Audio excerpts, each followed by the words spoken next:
Excellent. So, welcome everybody to another one of our Scottish Testing Group Lunch and Learn events. I'll be your host today. My name is Greg McKenna. So, we've got a great session today with two fantastic hosts, which is the changing landscape of software testing. We'll dive into that a bit more in a moment. I'll just give you a kind of overview of what we'll be doing today. So, we'll get the talk from Chris and Matt, which should be great. That will then be followed on by a question and answer session as well with Matt, Chris and their panel, the Scottish Testing Group. So what we'd look for is during the session, please use the question section in Zoom. We'll capture those questions. We'll look to play them back to the group after the talk and get those answered for you. That gives us an opportunity to kind of batch those up to common themes, and also, as we know, the guys might answer some of your questions as they get through to the end of their talk. So please be an active participant. It'd be great to hear your questions, and we'll try and get them answered as best we can. So just a little bit general kind of overview of Scottish Testing Group for anybody that's new to our group today, or just this will probably be familiar to any of our followers. So Scottish Testing Group, bear with me, I can get my slide to change. Excellent, about Scottish Testing Group. So longest running testing community in Scotland, been running since 2002. We promote and share excellence on systems and software testing and all evolutions and flavours of that. We try to host 2 half-day conferences every year in person across Edinburgh and Glasgow, and though we are based in Scotland and primarily kind of focused in Scotland, we're open to everyone. As you can see today, this event I'm sure will have attention from all sorts of location. We are open to everyone in the testing community and beyond. So how you can get involved, we're always looking for people to come and join us at Scottish Testing Groups, be part of our events.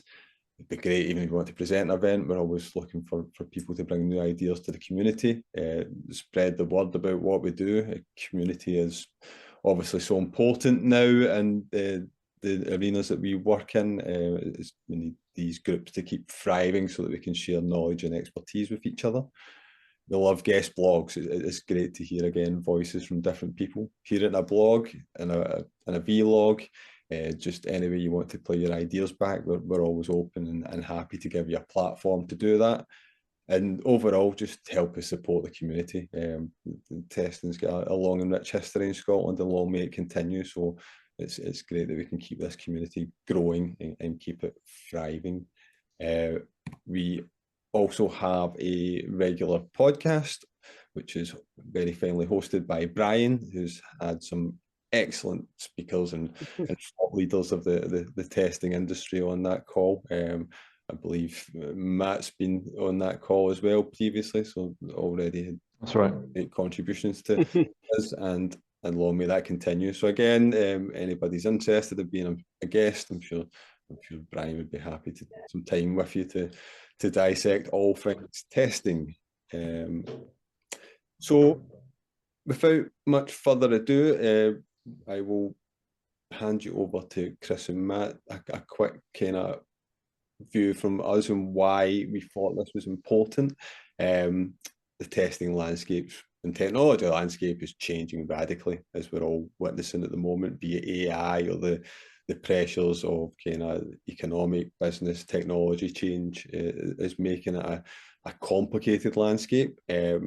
And I know that can be difficult for people on the ground to kind of synthesize and understand what are the market looking for, what are my employers looking for, how do I set the best roadmap for my career to remain relevant and in demand, so you can really focus on what's important. So that was very much the driver for today, was to give you, the community, as much kind of data and insight as possible from 2 seasoned experts in the recruitment field in terms of what their view was, and they've kind of got their finger on the pulse of what that market looks like in 2025. So I will hand over to you now, Chris. I'll just change you to host, and thank you.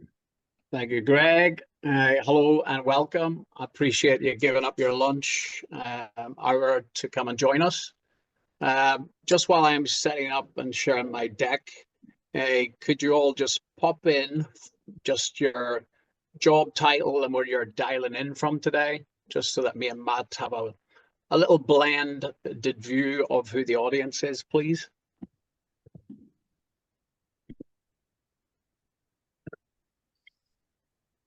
Matt, you can give me a wee look to what's popping in.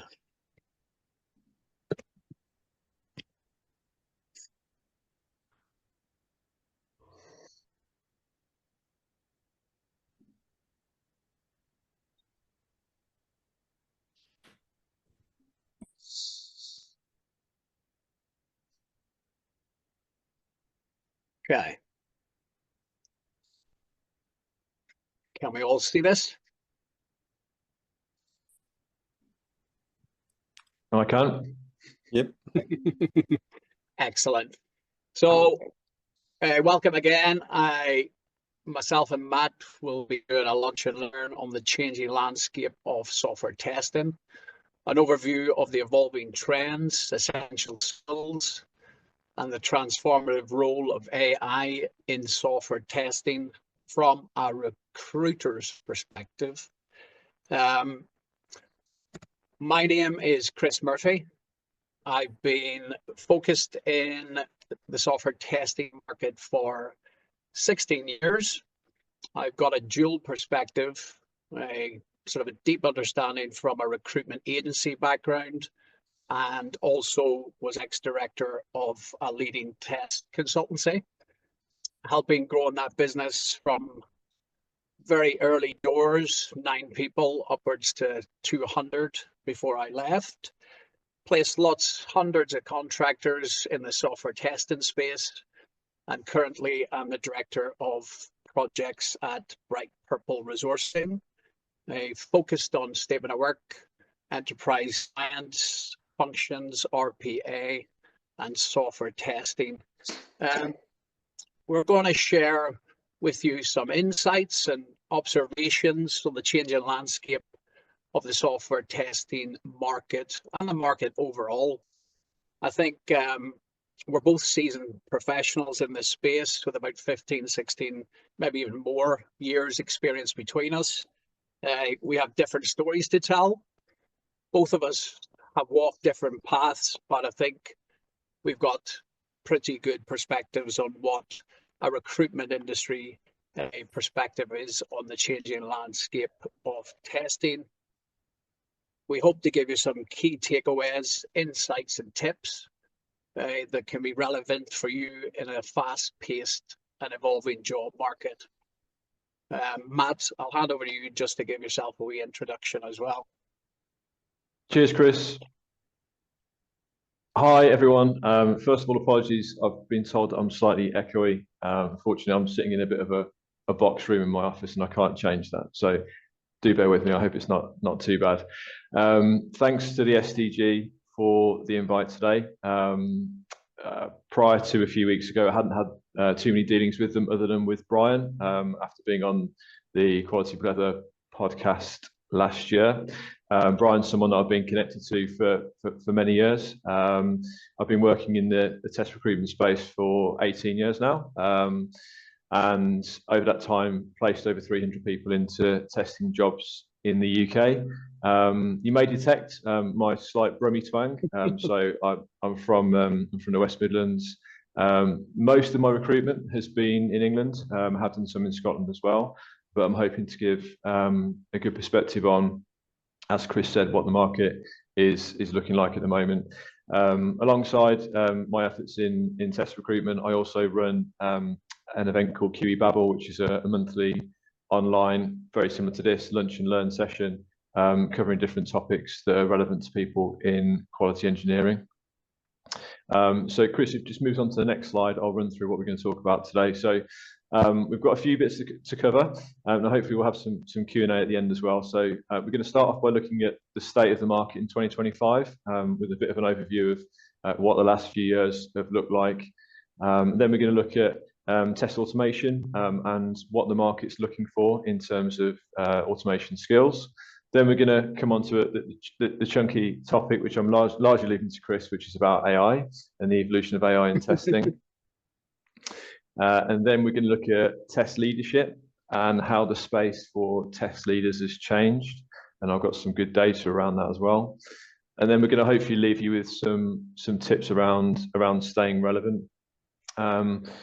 Chris has framed it. I'll kind of frame it as well. Obviously, we are coming at this from a perspective of being recruiters. I'm not technical. I don't think Chris is either, unless he's going to say otherwise. No. No. So we are hopeful to give you some insights from what companies look for, what trends we see in the job market, and then again at the end, potentially some tips that might help you. So that's what we're going to cover. Chris, I think you're going to kick off with state of the market. Absolutely. So the backdrop, I don't think you can talk about where you're going in 2025 without looking at where you've been. So the backdrop, I would say, anxiety, fear, uncertainty, all the things I'm feeling right now. But it's kind of what has been felt in the market over the last 4 years. So like anything, you have to get through it. So if we take ourselves back a little bit, this sort of tells you the story of why and where we've arrived at in 2025.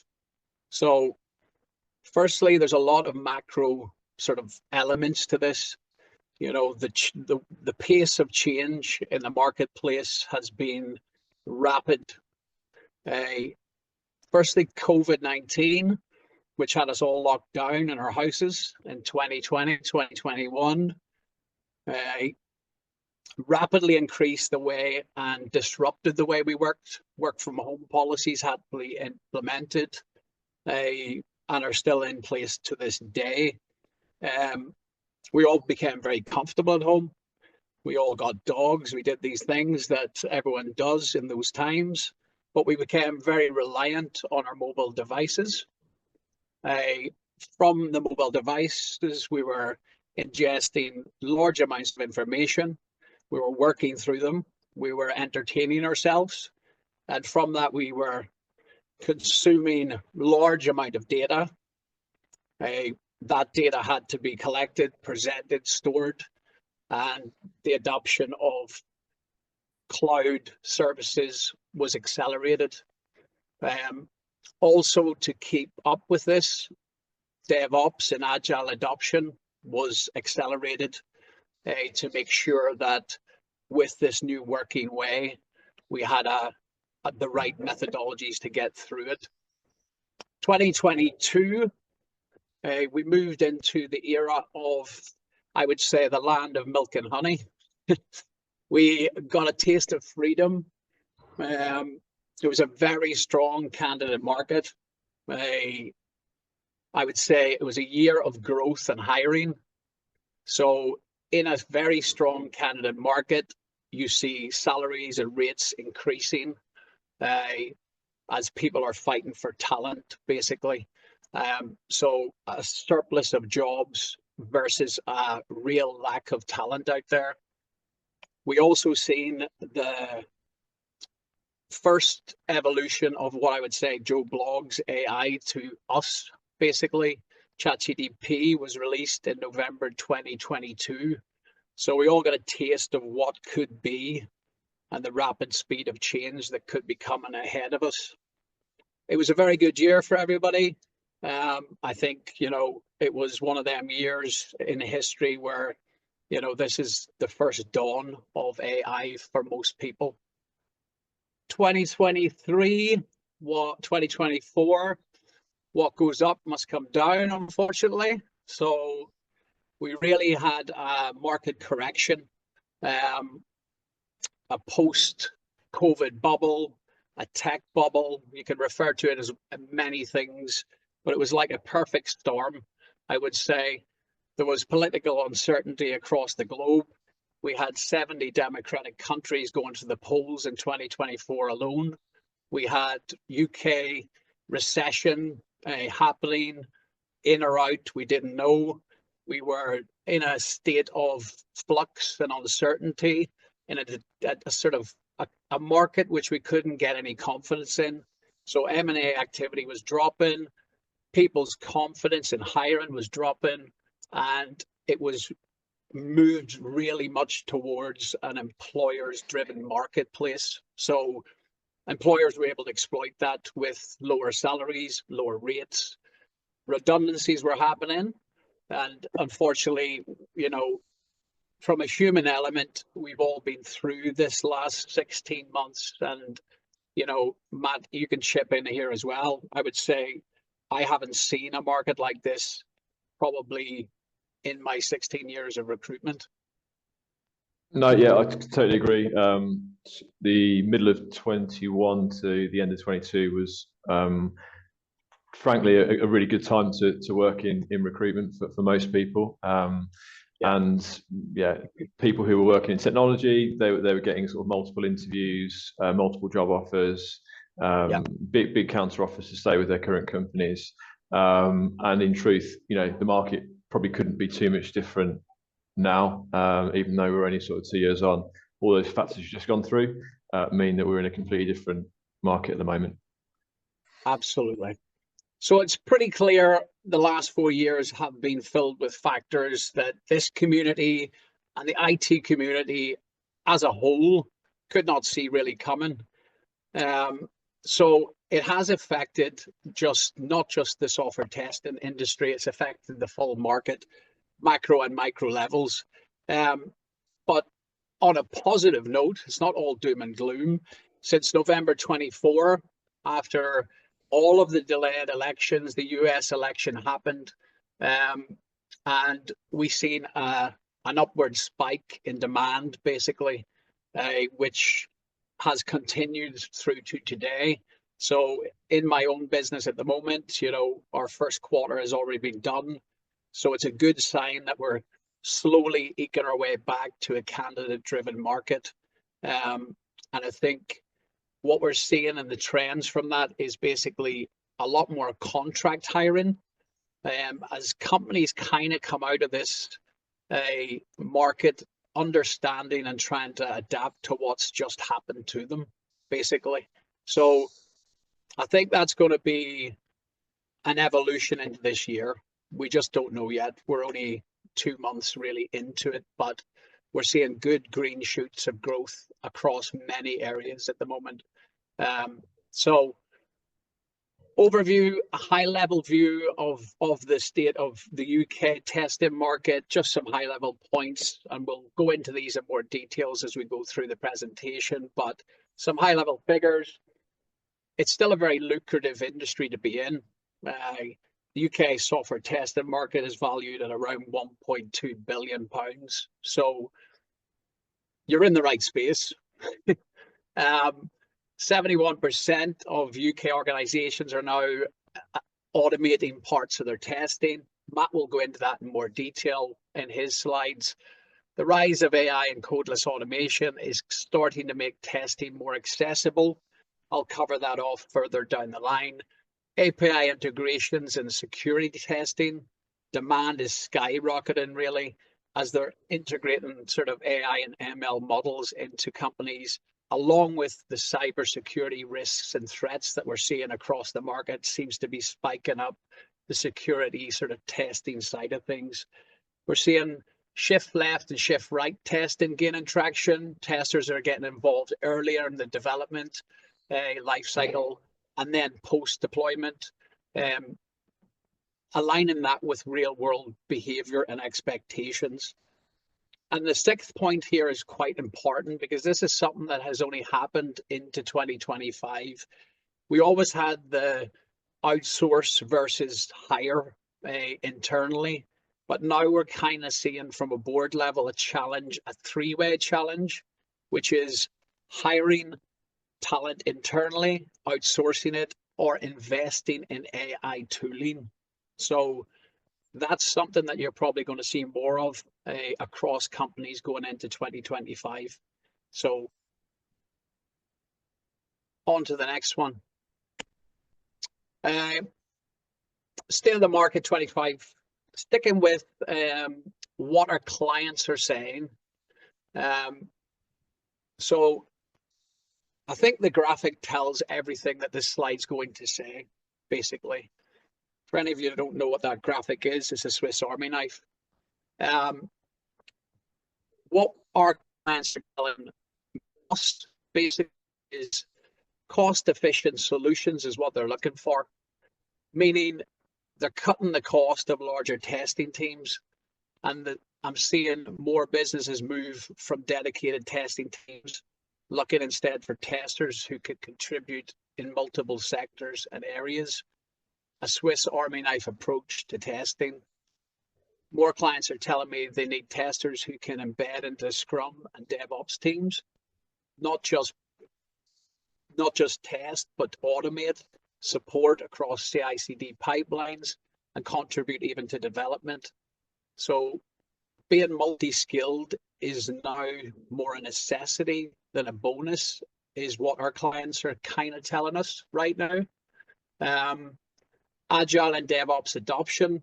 You've got 83% of UK IT decision makers adopting one or both. Testing is evolving, and they're wanting people who can move at pace in these pipelines. Companies are investing heavily in automation, obviously. Our stats previously, and Matt will go into this in more detail, but the general view from our clients is those who are not, working in these areas, starting to learn these areas, will kind of be left behind. And finally, the security testing side of things, as I've raised before, more clients are raising a lot of concerns around their security risks, cyber attacks, in production system and their infrastructures, making security testing an in-demand skill set that we're seeing going into 2025. So, Matt, I don't know if you want to chip in on this at all, but is this kind of what you're seeing yourself? Is that sort of Swiss Army knife approach to what we're looking for? Yeah, thanks. Yeah, definitely. I think any time when cost efficiency and budgets are being looked at, which we all know they are at the moment, particularly because of the economic climate, people expect more from the same people. So rather than potentially in good times hiring 2 or 3 people, they try and get what they want out of 1 or maybe 2. So the multi-skilled kind of approach and people having to wear a few different hats is definitely something that I see when we look at job specs and talk to companies about their requirements. Do you want to flip us on to the next slide? Yeah. So yeah, we've just put together some of the tools and technologies that Chris and I see a lot of demand for. This is a broad overview, obviously, but just looking at test automation, we'll go on to talk about that in a minute. We're talking here about Selenium, Playwright, and Cypress, which have been pretty much the sort of dominant players in the UI automation space in particular over the last few years. But increasingly, some low-code, no-code tools are coming in, a couple mentioned there. And also things like security, which Chris has mentioned, definitely going to be a big area in the future. Obviously, lots of high-profile examples of sort of cyber attacks. And being realistic, we probably can only expect those to increase over the next few years for a variety of reasons. So I think security testing is definitely going to be a really, really key and important element for people working in the industry over the next few years. Chris will talk a lot more about AI testing. Clearly, there's lots of tools entering the market now, and actually, even from my perspective, it can be a little bit bewildering to see them all come in. Where can these tools add value? Which is the best one to use? We'll talk a little bit about that later on. Chris, next slide, please. So hopefully you can all see that. The numbers are a little small. Apologies. I'll run you through the key elements of this. So what we're looking at here is the skills that are required from QA engineer jobs posted in the last 6 months. And the reason why I thought this was useful was that you can see at number 2, 78% of all QA engineer jobs posted in the last 6 months reference the requirement to have test automation skills. That's increased gradually over the last few years. And in speaking to candidates in the market, those who haven't had exposure to automation, generally speaking, are the ones who probably find it a little harder to get noticed and get traction in the current job market. And again, going back to the previous point around sort of driving efficiencies, clearly that's something that good automated approach can do. This percentage here will almost definitely increase over the next few years, and also because of the advent of AI tools. So definitely it's a sort of cost-saving initiative from organizations, potentially using less people to get the results they need by automating processes. What I'm finding is that, again, because of the sort of current landscape of the job market, with it being quite customer driven, in that there's less jobs, more candidates, companies are slightly less flexible on their requirements when they come to the market to try and find candidates. They tend to want people who tick every box and potentially a few more when they go out to hire people. Certainly one thing to sort of bear in mind is that I think companies are always interested in candidates who have coding experience, whether that be from the past, even before they started being a tester. That experience in your tool belt is really, really valuable.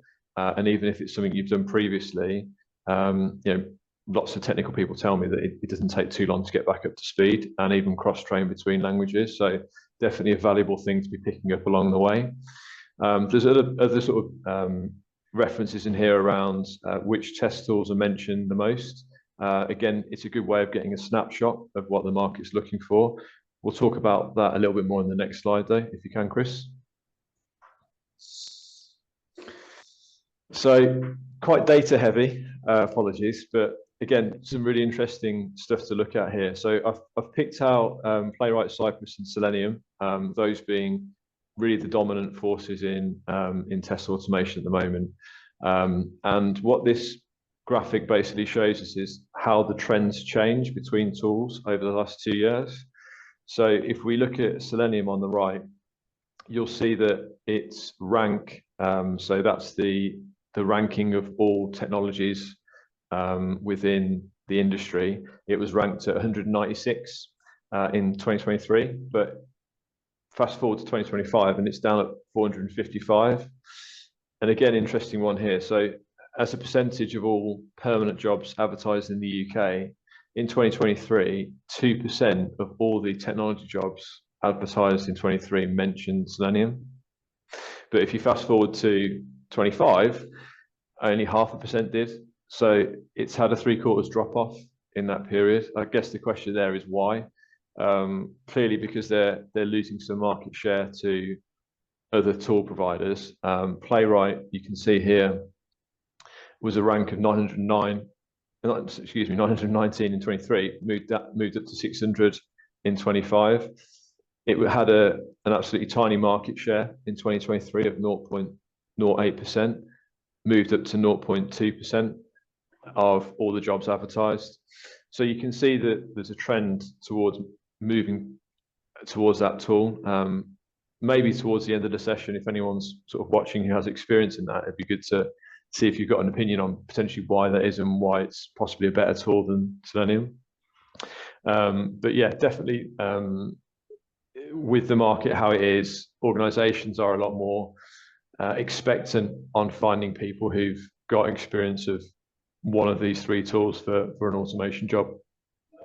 One of the things I was going to mention as well was around low code and no code tools. So again, with AI ever increasing, a lot of the tool providers such as Catalan, Tosca, LeapWork, Does QA, they're really now starting to take some market share. And I think the encouraging thing there is that there's potentially a lower barrier to entry for any tester who wants to get into automation to use a low-code tool, rather than having to potentially learn C#, Java, JavaScript to use any of the tools mentioned on the screen here.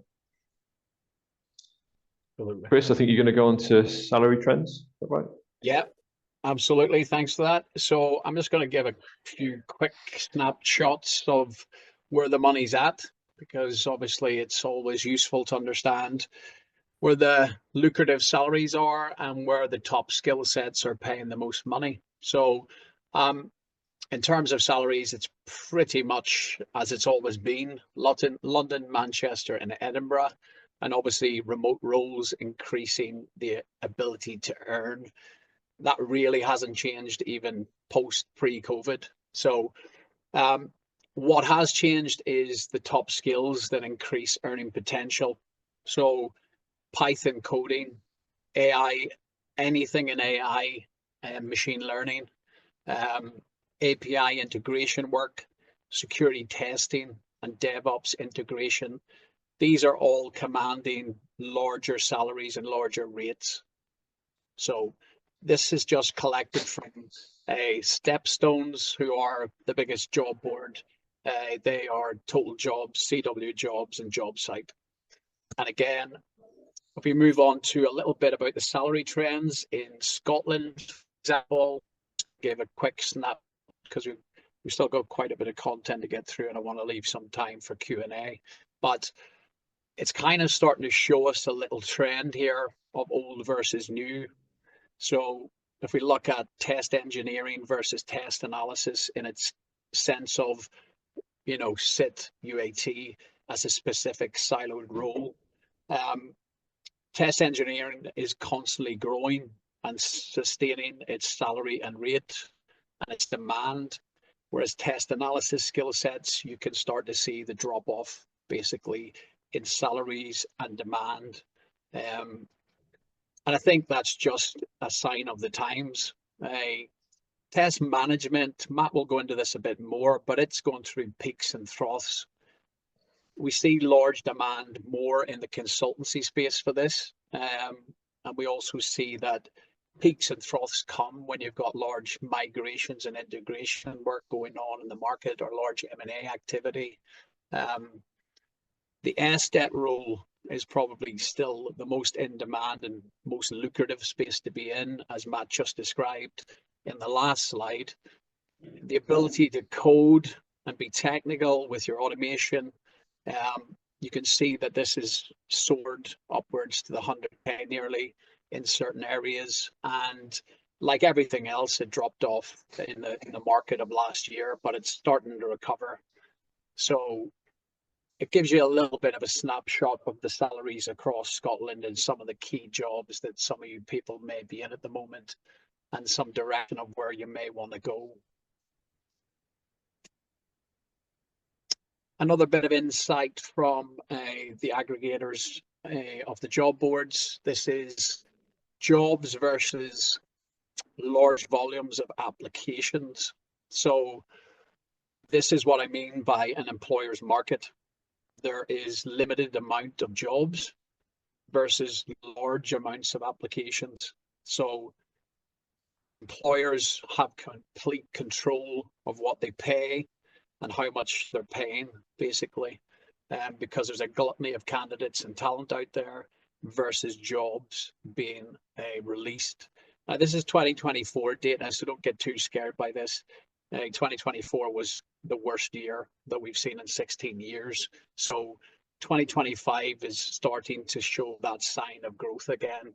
And we're probably edging our way back to a candidate-driven market. But this is just the data that came before.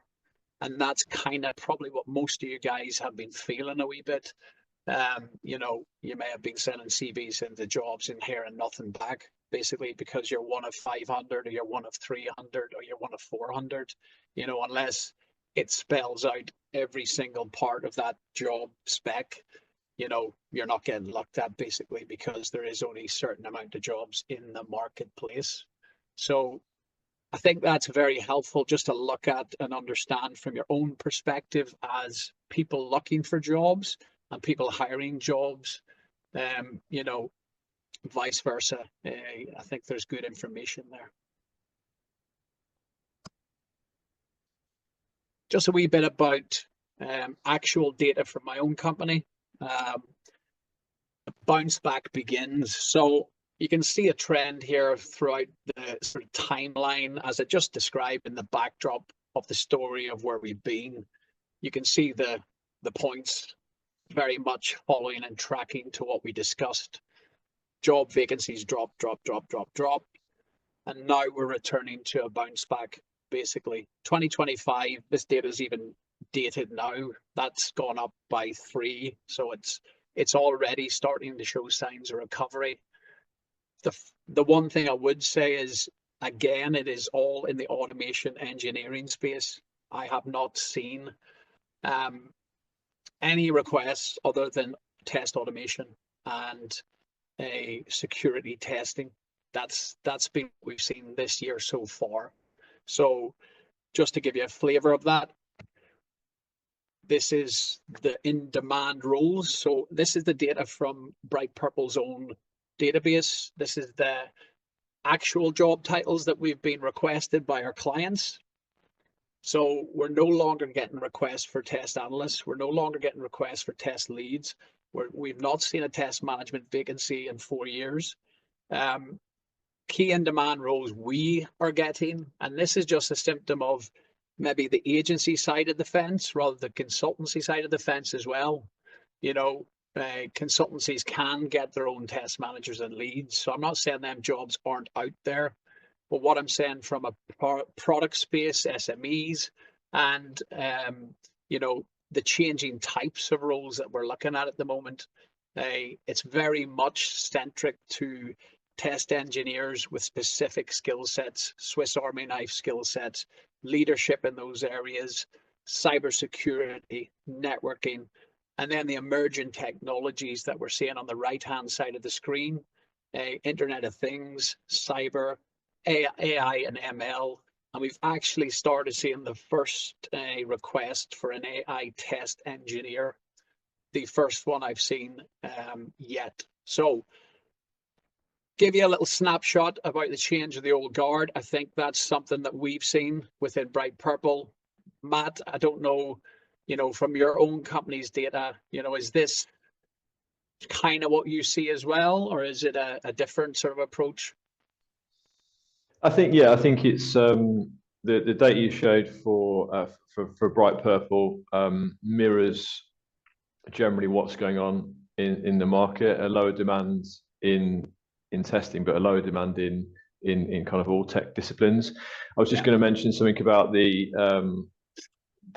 jobs to applications table that you brought up, because that, you know, it's really interesting. I think anyone watching who has applied for a job in the last few years will, you know, definitely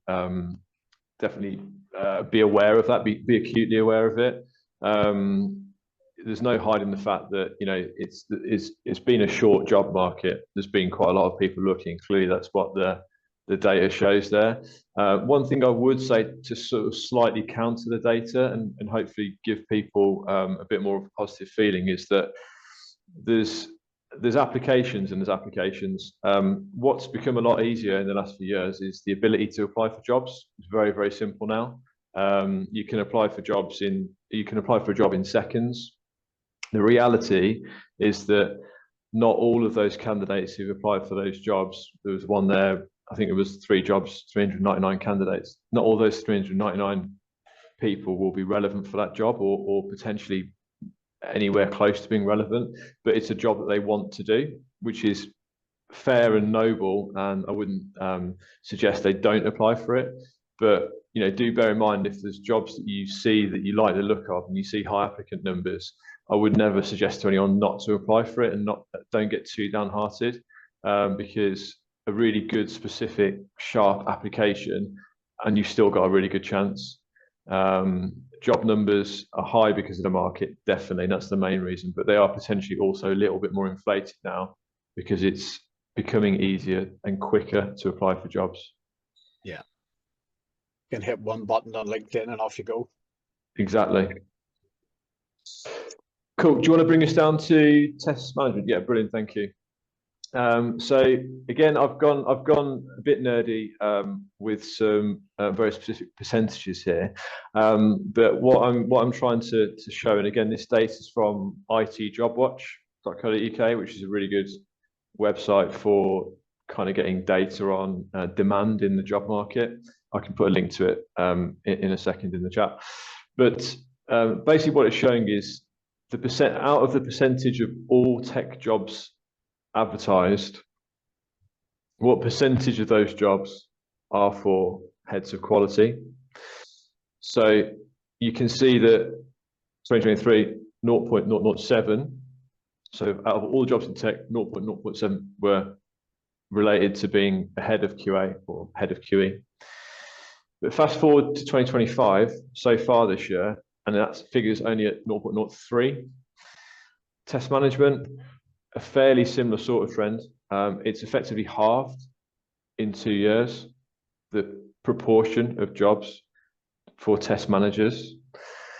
And I spend a decent percentage of my week working with candidates who are looking to get back into work, and there's quite a lot of test managers in that group. Lots of these people I know really well and have done for a long time. And obviously the constant sort of question they always ask me is, why do you think that is?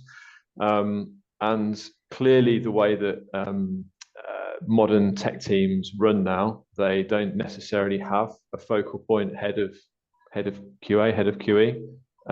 As someone who's a passionate advocate for quality, I would always think they should, because I think there's definitely a place for that. But even in large organizations now with 500 or more people, they might not have a head of QE. They may well have their testers managed by engineering managers, agile delivery, product, tech directors, potentially straight into a CTO. So that role is evolving, and it's evolving really quickly. It's not to say there aren't jobs out there for people in test leadership. There absolutely are. But I do think this is now a really good opportunity for people to think about how they can use their skills as a leader to potentially move into different areas within technology.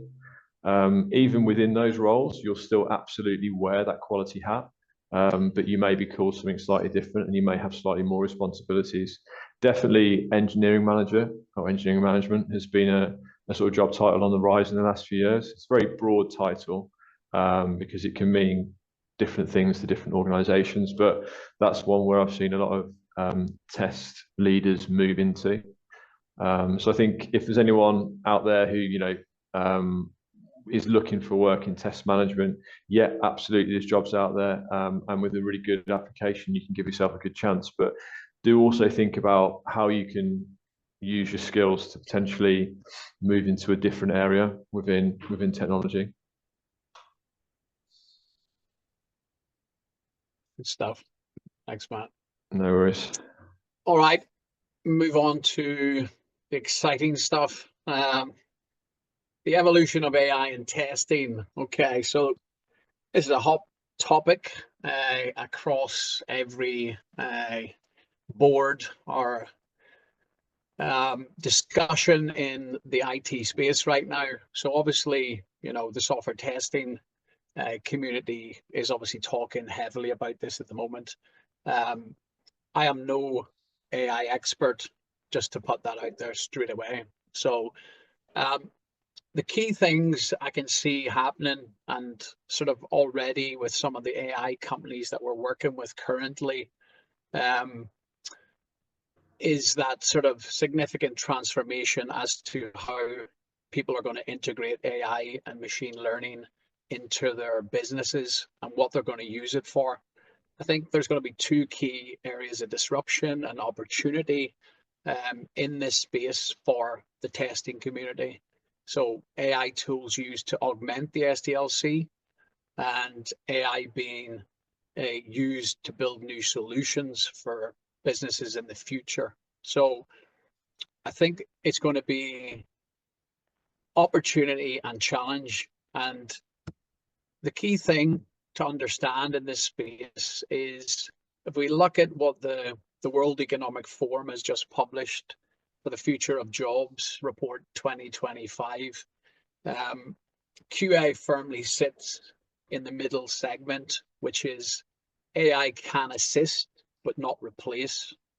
So that should give you some real confidence as to what you can do in your career going forward to adapt this into your toolkit. So it's still going to need human-centric tasks. It's not going to be replaced. It is already starting to help testing in areas like self-healing testing, AI-powered test generation, test data generation. These are areas that are already being used by people in this space. It can automate regression and repeatable tasks, improve test maintenance, optimize test execution. And the key thing for understanding is it really can't replace human ingenuity, exploratory testing, testing in the gray areas where testing actually lives, ethically test itself, validate its own outputs, integrate itself. So these are all opportunities I see for testers to get involved in, where there's probably going to be plenty of work in this space going forward. My view is AI won't replace testers, but will augment their capability. The future belongs to testers who can collaborate with AI, automate intelligently, and ensure quality across AI-powered systems. So I think there's massive amounts of opportunity here. And I think we should take some solace in the fact that we understand that it cannot replace, but will augment the journey. So how to stay relevant, and this is not just focused on AI, this is focused generally, I think, within the testing community, given what we've just talked through and what Matt has just delivered in terms of the touch points around salaries, skills, technology.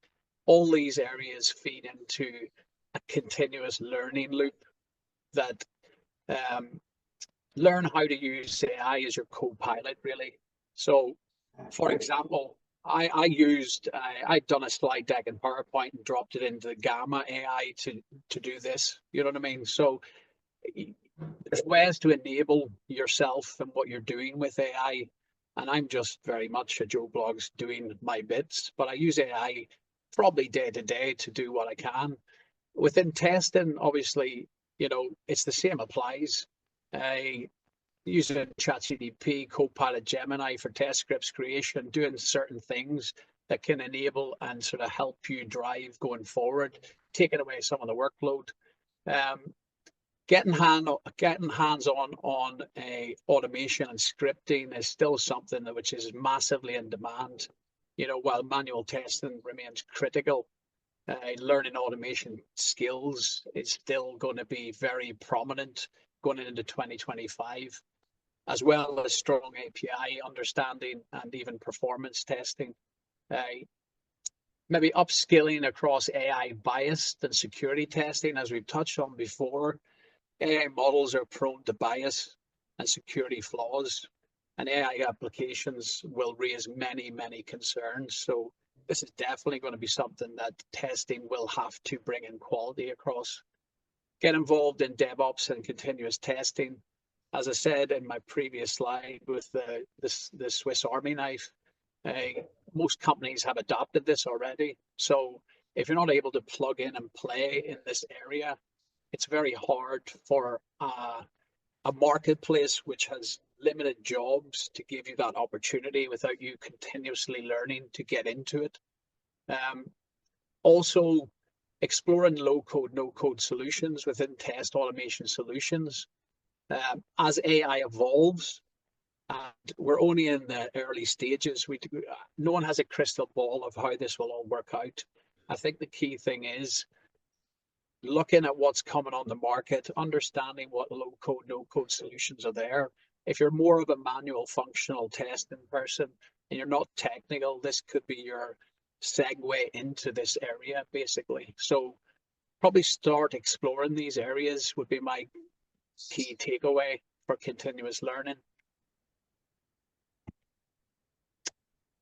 Final thoughts. The testing industry is changing fast. I think we can all see that AI and automation will dominate, but human testers remain critical. Continuous learning is key. Staying up to date with new tooling and methodologies. Requirement to have experience in test automation is increasing rapidly. Testing is no longer just about checking. It's about quality, fast releases, security, co-piloting with AI, and delivering business value. Salaries and rate trends show us specialized test professionals who adapt new skills are paid more. So, Matt, I don't know if you want to add anything to that, but that's the end of my. Yeah, the only thing I'd add, cheers, Chris. The only thing I'd add, probably just a point about continuous learning. A lot of people I talk to say that they potentially don't have the opportunity to learn new skills because their employer don't want to go in whatever direction it is they do. But the one thing I would say is that there's only one driver to your career, and that's you. There literally can only be one person. There's lots of people around you, whether that be family, friends. Obviously, your employer has a stake. They absolutely do have a stake, but they're not going to drive it. So I do think, if you have the opportunity to learn, whether it be by coming on webinars from today, hopefully you might have learned something, or by going to conferences, reading blogs, writing blogs, really do encourage you to do it, because technology is moving very, very fast. You do need to keep up with it to keep your career going in the right direction. Brilliant. Excellent, gentlemen. Thank you very much. That was a great talk, really informative, and I think a real data-driven conversation there, which I think is really valuable to everybody. So, got a few minutes left. We'll jump into a Q&A session. So, Brian, you get your hand up. We'll take that first, and then if anybody's got further questions, if they add them into the Q&A, I'm aware the comments aren't enabled, but if you put it in the Q&A, we'll get that answered. I can see one in there already that we'll take after Brian. Go ahead, Brian. Yeah, maybe it'll give people a chance to type their questions in. But I've got a shed load of questions. So I'm going to be grilling you guys afterwards as well, probably. First up, we tend to talk a lot about quality engineering as opposed to testing, and testing just being part of that. Is the market actually understanding what we mean by quality engineering as the bigger issue, or is this still something that we're having to educate people on? I'll take that one if you like. Yeah, go ahead. Yeah, it really interesting question. Cheers, Brian. So for context, I mentioned at the start, I run a session called QE Babble. It used to be called QA Babble. I was told by people in the industry that I should change the title away from assurance to engineering, because they felt that was a better reflection of the craft of what you people do. Do I think that the sort of the whole industry really understand that? No, I honestly don't. I think that's down to potentially a lack of sort of respect towards what it is as a craft in its own right, rather than just an extension of what developers need to do to produce a product. So I definitely think there's a lot more we can do around that. I know there are some good initiatives around sort of increasing people's awareness on what QE is. Another question. You touched on the two directions that AI is used, one for doing the testing and the other one needing to test the AI systems. Are you seeing an uptick in need for actually testing the AI systems themselves? So this is just literally the first request we've had through. So we've had our first request for an AI company down in London looking for an actual AI ML test engineer, basically. So it is something I think that is going to come up more and more as people are starting to build out machine learning and LLMs. I think you can see a lot of companies trying to adopt their own things. So there's definitely going to be testers needed to put quality around them and validate the outputs from them. So yeah, it's definitely something I think is going to be something that will continue to grow. And one last one. I noticed NFT only cropped up a couple of times, whereas most of it was focused on test analyst, test lead, test engineer, etc., etc. So is the demand for instance, performance testers and performance engineers as strong, or is this very much a niche thing? I think it goes into the point around, Chris mentioned Swiss Army knife, in sort of more deflated job markets, expectations on candidates to have multiple skills rise. So again, something I've seen a lot more recently is on job requirements is for quality engineers or automation engineers to have performance skills as well. So possibly, rather than having a sort of standalone performance tester or performance team, those skills are expected within the facet of a quality engineer job. Right. Thank you, guys. Very interesting. I'll shut up now and we can ask the other questions. So we'll take a couple from our chat. So first question we have is, what is the market like for people moving into this industry for the first time with practical experience but no job experience within this industry?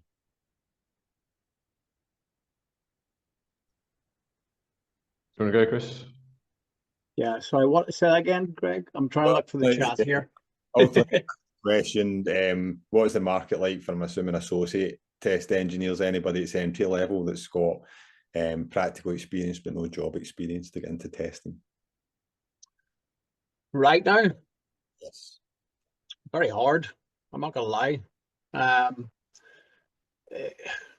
Demand from the market we see, what has really been affected by it is the more graduate level jobs, you know. Whereas before people were willing to like pump money at graduates to get them involved and bring them into businesses, whereas now we've seen the actual opposite of that. We're seeing graduates sitting there with PhDs and et cetera, who can't find a job. So I think it's about finding the company first, and probably presenting yourself to that business in a way that others aren't really. You know, I think you have to be a little bit dynamic in this marketplace. So firing out a CV or firing out something to, you know, a blank email at info dot whatever is not going to work anymore. You've seen the data, you've seen the understanding of how we are working right now and how we're getting so many applicants for these jobs. I think you have to come up with creative ideas of how do you approach, take a list of the top 10 companies, maybe software test consultancies, and put together a video, put together your CV, do something a little bit different, send it to the CEO, get it to the right people to understand that you can get your message across. People will always take good people. That's never going to change, but it's how you deliver that message, I think, is really convoluted at this point. And in the market that we've been just through, you know, less people are getting through to the actual decision makers, if you know what I mean. So I hope that answers that. Indeed, thank you, Chris.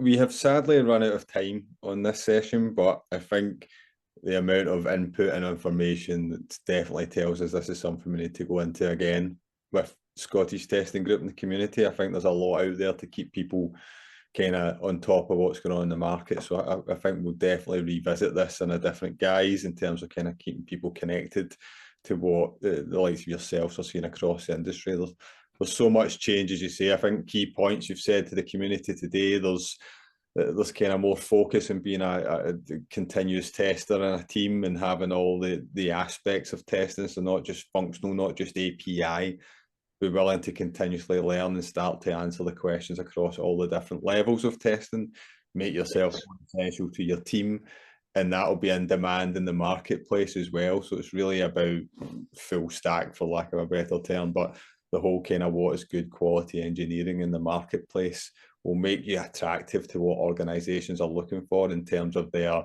efficiency and effectiveness of the quality processes, and kind of you adding value to not just testing but efficient delivery as well. So a lot to take in. We'll get this video shared with the community as well. Just to say finally, thank you so much, Matt and Chris. That was great. Really, it was hugely insightful, and I think hopefully of huge value to people looking to make a decision on what they'll learn next, or what are my opportunities elsewhere. Excuse me. And definitely keen to revisit this in probably a few months' time to see it'll probably have changed again based on the rate of change we're going at the moment. Thank you to you. Thank you to the panel today. We'll dig into this topic further in future. Thank you to our audience. We will be having more events in the very near future, so keep an eye on LinkedIn. But we're going to continue to bring what we can to the community in Scotland and beyond in terms of keeping on top of the evolving change and challenges in the landscape of testing in Scotland. So thank you all. Speak to you soon. Have a great rest of your day. Goodbye.